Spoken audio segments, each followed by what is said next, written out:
Hello, my name is Dawn Brunke.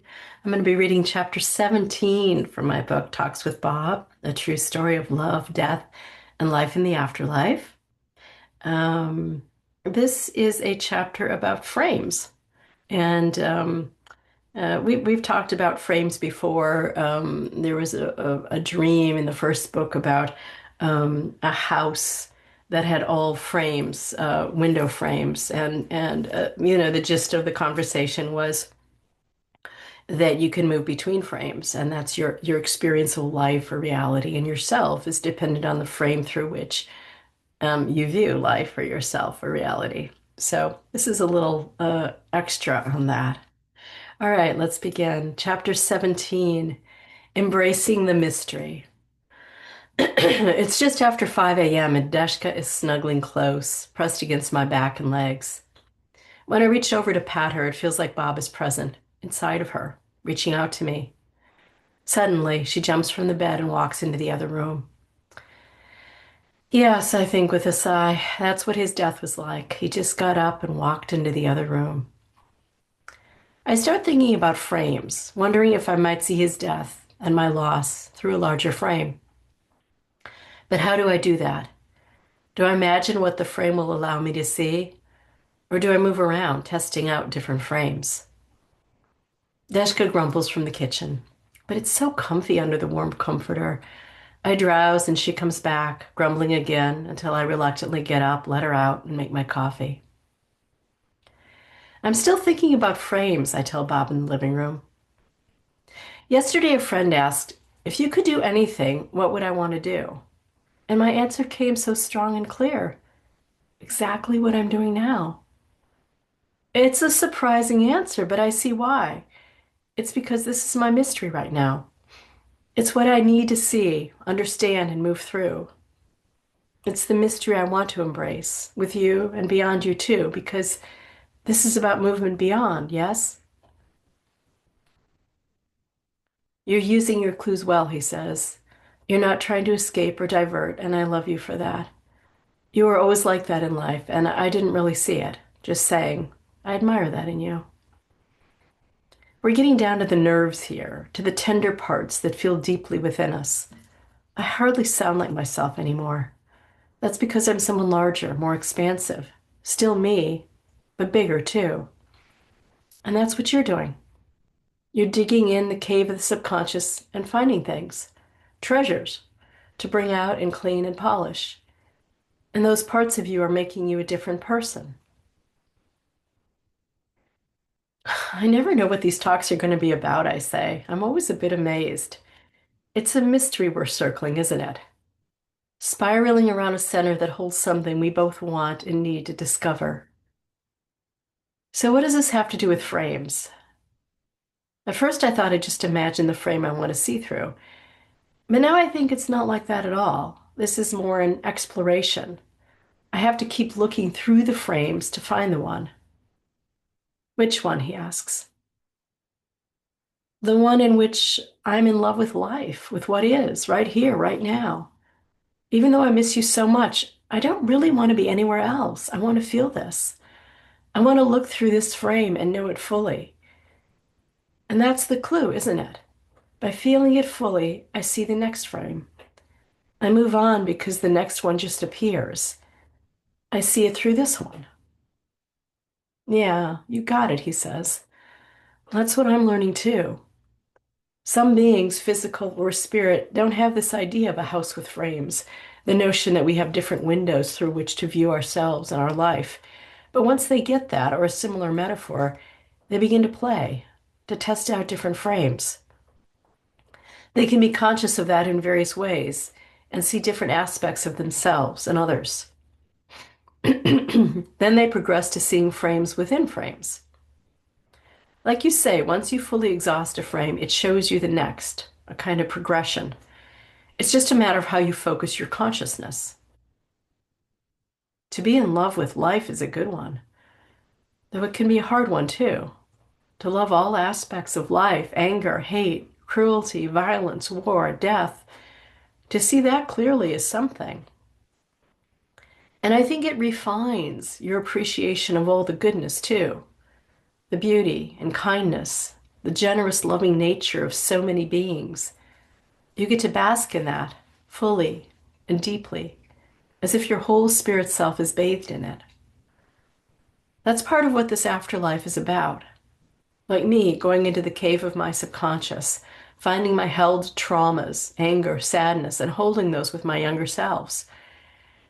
We reached a point of truly appreciating those experiences. I mean, really appreciating the value and wonder and beauty of those events, how they were for us, and how others played their roles to help us. Not always consciously, but as part of the pattern of life. To be in love with all aspects of one's life, of life itself, that's a big frame. And you know what? There are more frames after that, I guess. Yeah, he says, more frames. Until you don't need frames anymore. You're onto something else. And there's always something else. I'm not sure why, but I feel calmer now, I tell him. Maybe it's the idea of staying with the frame I'm in until the next one reveals itself. It's a plan, he says. You love a plan. Especially a plan that doesn't seem like a plan. You make me smile, he says. And you have another question. Right, I say. I was wondering how you see me, how you see this world. Sometimes I see it the way others here do, a bit hazy, like an old memory, like static on television. But when I immerse myself and you feel me, then it's super clear, hyper clear. I can move into different layers, feel you from inside Deshka or another animal, or to make things happen, a rainbow or a rubber band that becomes a heart. Those are signs I can influence. I think the thought and it happens. I can shift your reality to some degree. And there's more. I can see layers inside people. I can see your physical form, your thoughts, emotions, inclinations, possibilities, all superimposed in my vision. I can see your decision points. And sometimes I can add my opinion or guidance. That's something guides do well. If I studied with them, I'd learn more. But I'm not doing that this time. Not going to be a guide as a spirit career. Is this making sense? Maybe, I say. You want to say more? Sure, he says. You could also see it as if there are frames here, because there are. In some frames, life is a distant memory, seen through static and haze, like black and white television. That's how some spirit beings perceive their former life. For others, it's clear and bright, usually because they're still involved in their physical life. Some just observe, like watching a film. Others immerse. They go into the show. Sometimes they influence it. Sometimes not. It depends on the frame.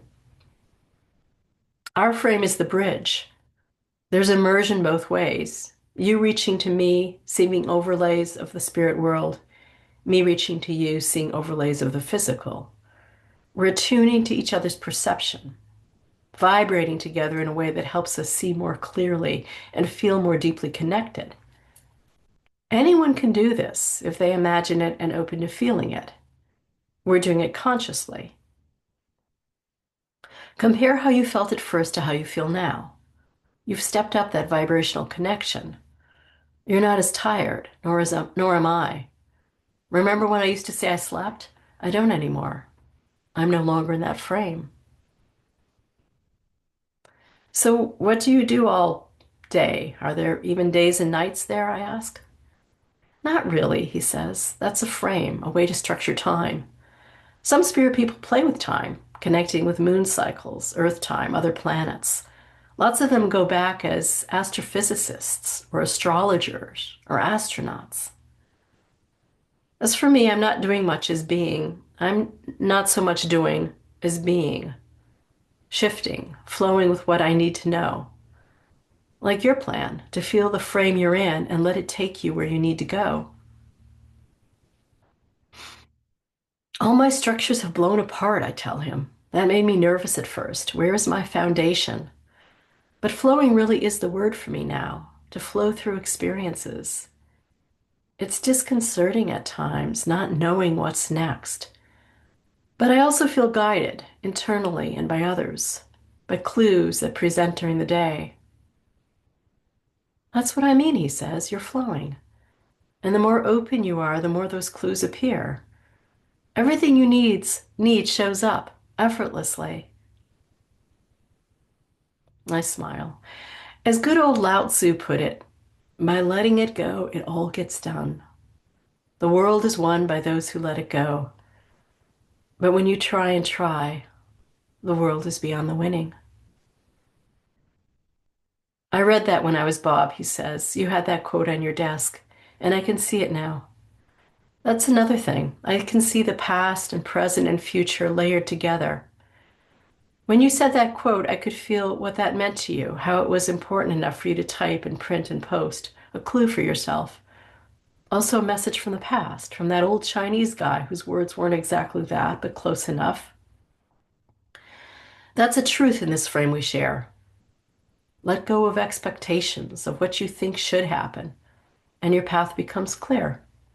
It all gets done. It sounds easy, I say, but it isn't, not when you want control. But when you let yourself slip into the flow, then it's effortless, graceful, and beautiful too. Yeah, he says, when you ease into the frame of what you need to see, it's not so hard. It just takes a bit of getting used to.